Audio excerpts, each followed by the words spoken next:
अगर आप चैनल पर नए हैं तो कृपया सब्सक्राइब जरूर करना और कहानी को शुरू से अंत तक देखना।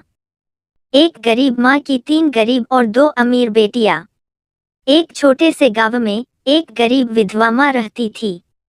उसका नाम सावित्री था। सावित्री की 5 बेटियां थीं, 3 गरीब और 2 अमीर। सावित्री की जीवन गाथा संघर्षों और त्याग की कहानी थी, जिसमें उसने अपनी बेटियों को पालने के लिए अनेक कठिनाइयों का सामना किया। सावित्री की सबसे बड़ी बेटी गीता बहुत मेहनती और समझदार थी। घर की आर्थिक स्थिति अच्छी नहीं थी, इसलिए गीता को अपनी पढ़ाई छोड़नी पड़ी और घर का कामकाज संभालना पड़ा। वह अपनी माँ के साथ खेतों में काम करती और घर के छोटे मोटे खर्च पूरे करती। उसकी छोटी बहनें राधा और मीरा भी कम उम्र में ही अपनी माँ और बहन का हाथ बटाने लगीं।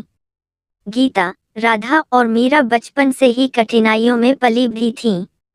उनके पास अच्छे कपड़े और खाने के लिए पर्याप्त भोजन नहीं था, फिर भी वे हमेशा खुश रहती थीं और एक दूसरे का सहारा बनती थीं।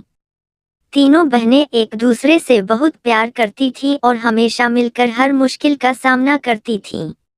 वहीं सावित्री की 2 अमीर बेटियां सुनीता और कविता गांव के ही एक बड़े जमींदार के घर गोद ली गई थीं। जमींदार का कोई अपना बच्चा नहीं था, इसलिए उन्होंने सुनीता और कविता को गोद लिया और उन्हें शहर में पढ़ने भेज दिया। सुनीता और कविता का जीवन बहुत अलग था। वे अच्छे स्कूल में पढ़ती, सुंदर कपड़े पहनती और उन्हें किसी भी चीज की कमी नहीं थी। लेकिन उन्हें अपनी असली माँ और बहनों की याद हमेशा सताती रहती थी। समय बीतता गया। गीता, राधा और मीरा ने मेहनत और संघर्ष से अपनी जिंदगी को संवारा।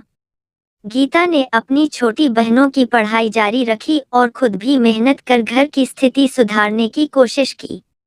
उन्होंने गांव में एक छोटी सी दुकान खोल ली, जिससे उनकी आय में थोड़ी बढ़ोतरी हुई।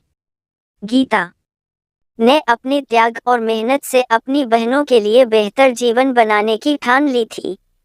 दूसरी तरफ सुनीता और कविता भी पढ़ाई में अव्वल रहीं और बड़े शहर में अच्छे पदों पर नौकरी करने लगीं।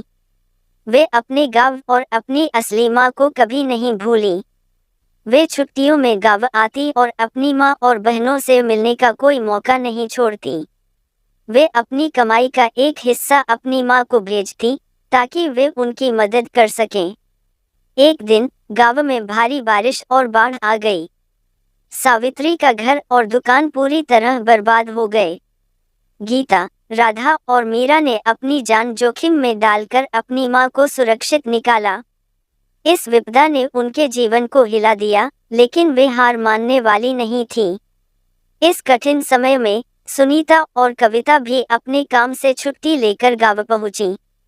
उन्होंने अपनी बचत का उपयोग करके अपने गांव और घर की मरम्मत करवाई। उन्होंने अपनी माँ और बहनों को एक नया घर दिलाया और उनके लिए आर्थिक मदद का बंदोबस्त किया। सावित्री की 5 बेटियां अब साथ थीं। उन्होंने मिलकर हर मुश्किल का सामना किया और अपनी माँ के संघर्षों को व्यर्थ नहीं जाने दिया। गीता, राधा और मीरा ने अपनी मेहनत और संघर्ष से यह साबित कर दिया कि मेहनत और सच्चे दिल से किया गया काम कभी व्यर्थ नहीं जाता। समय के साथ सावित्री की बेटियां अपने अपने क्षेत्रों में सफल हो गईं, लेकिन वे हमेशा अपनी माँ की शिक्षाओं को याद रखती और एक दूसरे का सहारा बनी रहीं। सावित्री ने अपनी जीवन गाथा से यह सिखाया कि कठिनाइयों से लड़कर ही सच्ची सफलता मिलती है और परिवार का प्यार और समर्थन ही सबसे बड़ी ताकत होती है। इस प्रकार एक गरीब माँ की 3 गरीब और 2 अमीर बेटियों की कहानी संघर्ष, त्याग और प्रेम की एक अनोखी मिसाल बन गई। अगर आपको कहानी पसंद आई हो तो कृपया लाइक, शेयर और सब्सक्राइब करें।